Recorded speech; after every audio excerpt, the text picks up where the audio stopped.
Hello and welcome to this video. कल रात को आप शायद अपने फ़ोन पर कोई ऐप स्क्रॉल कर रहे थे या शायद किसी पुराने दोस्त की वैकेशन फोटोज देख रहे थे और अचानक एक मैसेज आता है, congratulations, you are eligible for a pre approved personal loan of 5 lakhs, money in bank in 2 minutes। या फिर हो सकता है कि घर में कोई ऐसी सिचुएशन आ गई हो जहाँ पैसे की सख्त ज़रूरत है। घर में किसी शादी का खर्चा थोड़ा बढ़ गया है, घर की कोई बड़ी रिपेयर निकल आई है या शायद एक पुराना कर्ज सर पर खड़ा है जिसे चुकाना है अभी के अभी। उस वक्त ये 2 मिनट लोन का ऑफर किसी फरिश्ते जैसा लगता है। ऐसा लगता है कि सारी टेंशन एक क्लिक में खत्म हो जाएगी। मिडिल क्लास घरों में हमने एक चीज सीखी है, मेहनत से कमाना, लेकिन आजकल के दौर में मेहनत से कमाने से ज्यादा उधार लेकर खर्च करने को नॉर्मल बना दिया गया है। आज हर दूसरा इंसान पर्सनल लोन की बात करता है। किसी को नया आईफोन चाहिए, किसी को यूरोप जाना है और किसी को बस अपने बैंक बैलेंस का खालीपन भरना है। लेकिन क्या आपने कभी सोचा है कि ये जो इंस्टेंट मनी आपके अकाउंट में आ रही है वो असल में है क्या? क्या वो आपकी फाइनेंशियल प्रॉब्लम का सॉल्यूशन है या फिर एक नए बड़े चक्रव्यूह की शुरुआत? आज इस वीडियो में कॉम्प्लिकेटेड बैंकिंग टर्म्स की बात नहीं करेंगे। मैं आपको ये नहीं बताऊंगा कि इंटरेस्ट कैलकुलेट कैसे होता है, वो तो आपको कैलकुलेटर भी कर कर दे देगा। आज हम बात करेंगे उस असली सच की जो एक मिडिल क्लास सैलरीड इंसान के लिए पर्सनल लोन के बाद बदल जाता है। इस वीडियो के खत्म होने तक आपको ये बिल्कुल साफ हो जाएगा कि क्या आपको वो अप्लाई बटन दबाना चाहिए या नहीं, और ये फैसला आप डर में नहीं बल्कि पूरी समझदारी के साथ लेंगे। तो चलिए स्टार्ट करते हैं। पर्सनल लोन एक्चुअली है क्या? सबसे पहले समझते हैं कि पर्सनल लोन असल में होता क्या है। अगर मैं इसे बैंक की भाषा में ना बोलकर एक आम इंसान की भाषा में बोलूं तो पर्सनल लोन का मतलब है अपनी फ्यूचर की सैलरी को आज ही खर्च कर देना। सोचिए, आप अगले 2 साल या 3 साल तक रोज सुबह तैयार होकर ऑफिस जाएंगे, मेहनत करेंगे, बॉस की बातें सुनेंगे और महीने के आखिर में जो सैलरी आएगी उसमें से एक बड़ा हिस्सा आप पहले ही आज खर्च कर चुके हैं। आप आज की खुशी के लिए अपने आने वाले कल की आज़ादी को बेच देते हो। बैंकिंग की दुनिया में इसे अनसिक्योर्ड लोन कहते हैं। इसका मतलब ये है कि बैंक आपसे कोई गोल्ड, घर के कागज या एफडी गिरवी नहीं रखवा रहा। वो सिर्फ आपकी नौकरी और आपकी पुरानी क्रेडिट हिस्ट्री पर भरोसा करके आपको पैसा देता है। लेकिन याद रखिए, दुनिया में कुछ भी फ्री या सस्ता नहीं होता, खासकर जब वो बिना किसी सिक्योरिटी के मिलता है। क्योंकि बैंक रिस्क ले रहा है, इसलिए वो आपसे बहुत ज्यादा कीमत वसूलता है। ये कीमत सिर्फ इंटरेस्ट रेट नहीं है, ये वो बोझ है जो आपके दिमाग पर हर महीने की 1 तारीख को सवार हो जाता है। पर्सनल लोन देखने में इजी मनी लगता है क्योंकि ये बहुत जल्दी मिल जाता है, लेकिन असल में ये सबसे महंगा उधार होता है जो एक आम आदमी ले सकता है। अब समझते हैं why personal loan feels easy and safe. अब सवाल ये आता है कि अगर पर्सनल लोन इतना महंगा है तो लोग इतनी आसानी से इसे ले क्यों लेते हैं? इसके पीछे एक बहुत गहरी साइकोलॉजी है। पहले के जमाने में उधार लेना एक शर्म की बात मानी जाती थी। लोग अपने दोस्तों या रिश्तेदारों से पैसा मांगने में हिचकिचाते थे। लेकिन आज बैंकिंग बिहेवियर डाटा बताता है कि लोन्स को प्रोडक्ट की तरह बेचा जाता है। जब कोई चीज आपको फोन पर एक क्लिक में मिल रही हो तो आपका दिमाग उसे कर्ज नहीं बल्कि एक ऑप्शन समझने लगता है। इसे कहते हैं इंस्टेंट ग्रेटिफिकेशन। हमारा दिमाग आज की जरूरत को बड़ा दिखाता है और भविष्य की परेशानियों को छोटा। जब आप लोन लेते हैं तो वो पैसा अकाउंट में आते ही आपके अंदर एक फील गुड हार्मोन रिलीज करता है। आपको लगता है कि प्रॉब्लम सॉल्व हो गई, लेकिन सच ये है कि प्रॉब्लम सॉल्व नहीं हुई, बस पोस्टपोन हो गई कुछ समय के लिए। इमोशनल डिसीजन मेकिंग यहाँ बहुत बड़ा रोल प्ले करती है। हम अक्सर तब लोन लेते हैं जब हम थोड़े कमजोर होते हैं, या तो कोई इमरजेंसी होती है या फिर कोई सोशल प्रेशर। बैंक्स को पता है कि इस वक्त आप लॉजिकल नहीं होंगे, इसलिए वो इंस्टेंट अप्रूवल और पेपरलेस प्रोसेस पर जोर देते हैं ताकि आपको सोचने का वक्त ही न मिले। अब समझते हैं EMI comfort trap. Personal loan का सबसे बड़ा जाल है ईएमआई का सुकून। मान लीजिए आपको 2 लाख रुपए चाहिए। 2 लाख एक बड़ी रकम लगती है, लेकिन जब बैंक वाला कहता है कि सर बस 7,000 रुपये महीना देना है तो वो 2 लाख रुपए छोटा लगने लगता है। 7,000 रुपये तो हम कहीं भी मैनेज कर लेंगे। ये है वो ईएमआई ट्रैप। हम अपनी औकात टोटल लोन के अमाउंट से नहीं बल्कि महीने की ईएमआई से नापने लगते हैं। मेरी सैलरी 50,000 है, 7,000 की ईएमआई तो निकल ही जाएगी। लेकिन हम ये भूल जाते हैं कि 7,000 रुपये हमारी मंथली फ्रीडम को खत्म कर रही है। हर महीने जब आपकी सैलरी आती है तो पहले वो बैंक की होती है, फिर आपकी। ईएमआई आपके खर्चों में एक ऐसी फिक्स्ड कॉस्ट बन जाती है जिसे आप हिला नहीं सकते। अगर किसी महीने खर्चा बढ़ गया या कोई बीमार हो गया तो आप अपनी ईएमआई कम नहीं कर सकते। आपको अपने खाने पीने या बच्चों की एजुकेशन से समझौता करना ही पड़ेगा, लेकिन बैंक को पैसा देना ही पड़ेगा। ये जो मेंटल प्रेशर है, ये धीरे धीरे आपकी रातों की नींद चैन ले लेता है। शुरुआत में लगता है कि ईएमआई हार्मलेस है, लेकिन 2-3 साल तक हर महीने वही बोझ थका देने वाला होता है। अब बात करते हैं उस साइकिल की जिसमें एक सैलरीड मिडिल क्लास इंसान फंस जाता है। इसे ध्यान से समझना। आपकी सैलरी आई, ईएमआई कट गई, अब जो बचा उसमें आपने महीने भर का गुजारा किया, क्योंकि ईएमआई की वजह से आपकी डिस्पोजेबल इनकम यानी खर्च करने लायक पैसा कम हो गया। इसलिए महीने के आखिर तक आते आते आपके पास पैसा खत्म हो जाता है। अब अगले महीने फिर वही सिचुएशन। इसका सबसे बुरा असर पड़ता है आपकी सेविंग्स पर। पहले जो पैसा आप इन्वेस्टमेंट या इमरजेंसी फंड के लिए बचा सकते थे, अब वो पैसा बैंक के पास जाता है। मतलब आप अपना फ्यूचर सिक्योर करने की जगह बैंक का प्रॉफिट बढ़ा रहे हो।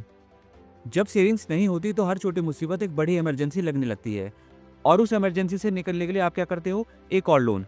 ये खतरनाक लूप है। पहले सैलरी आती है, सैलरी से ईएमआई कटती है, ईएमआई कटने के बाद आपके पास कोई सेविंग नहीं बचती, फिर इससे आपका स्ट्रेस बढ़ता है, और जब स्ट्रेस बढ़ता है तो आप एक नया लोन फिर से लेते हो। इस लूप में फंसे हुए इंसान के पास लाइफ में चॉइसेस कम हो जाती है। अगर आपको अपनी नौकरी पसंद नहीं है तो भी आप उसे छोड़ नहीं सकते क्योंकि ईएमआई भरनी है। अगर आपको कोई नया बिजनेस शुरू करना है तो आप रिस्क नहीं ले सकते क्योंकि बैंक का कर्ज सर पर है। आप एक मॉडर्न स्लेव बन जाते हो अपनी ही सैलरी के। अब समझते हैं middle class pressure and social expectations. हमारे समाज में एक बहुत बड़ी बीमारी है, लोग क्या कहेंगे। मिडिल क्लास परिवारों में अक्सर पर्सनल लोन सिर्फ जरूरत के लिए नहीं बल्कि दिखावे के लिए लिया जाता है।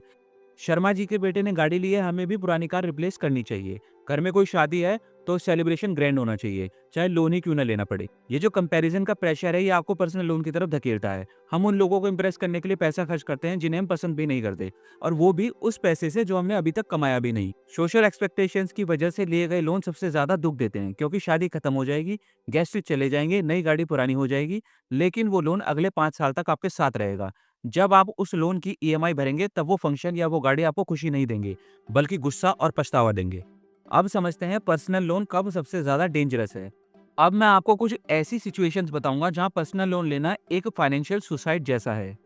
अगर आप इनमें से किसी भी वजह से लोन लेने की सोच रहे हैं तो रुक जाइए। पहली वजह, लाइफस्टाइल लोन्स। नया मोबाइल लेने के लिए, घर का फर्नीचर बढ़ाने के लिए या कोई गैजेट लेने के लिए लोन लेना सबसे बड़ी गलती है। अगर आपके पास कैश नहीं है तो इसका मतलब है कि आप वो चीज अफोर्ड नहीं कर सकते, और ये बहुत सिंपल सी बात है। दूसरी वजह है वैकेशन लोन्स। ट्रैवल नाउ पे लेटर सुनने में कूल लगता है, लेकिन 7 दिन की छुट्टी के लिए 2 साल तक ईएमआई भरना अकलमंदी नहीं है।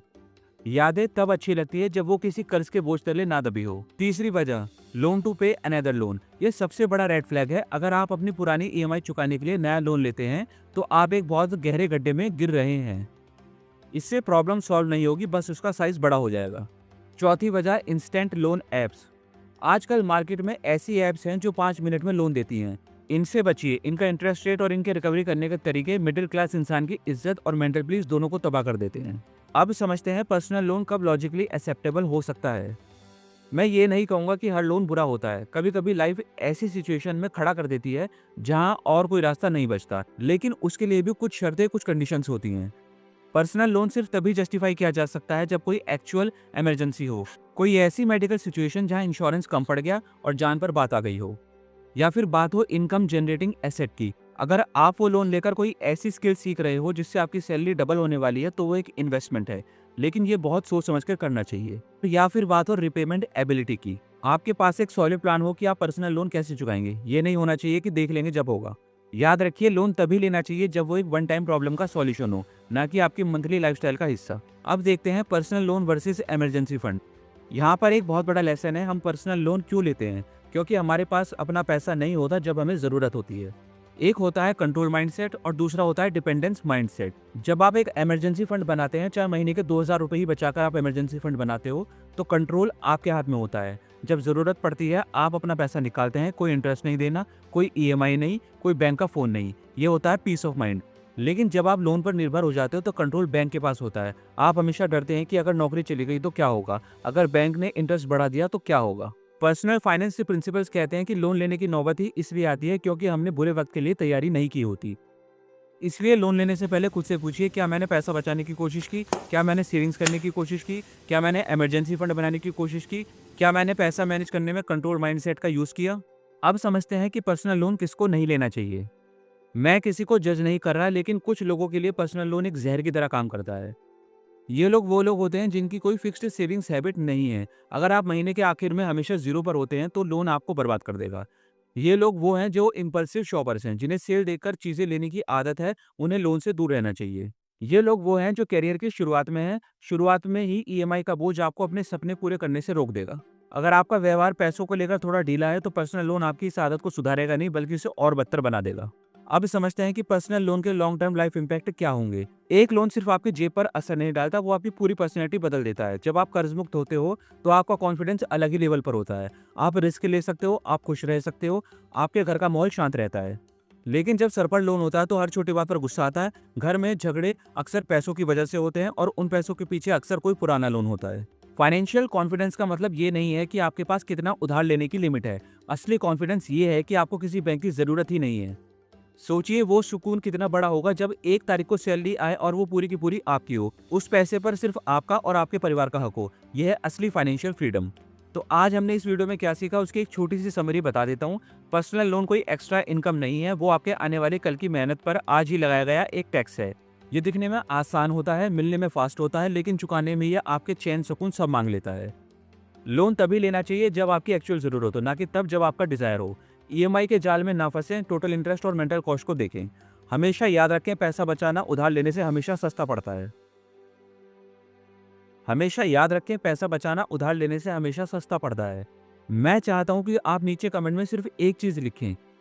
क्या आपने कभी किसी ऐसे लोन के लिए हाँ कहा है जिसके लिए आपको आज पछतावा होता है?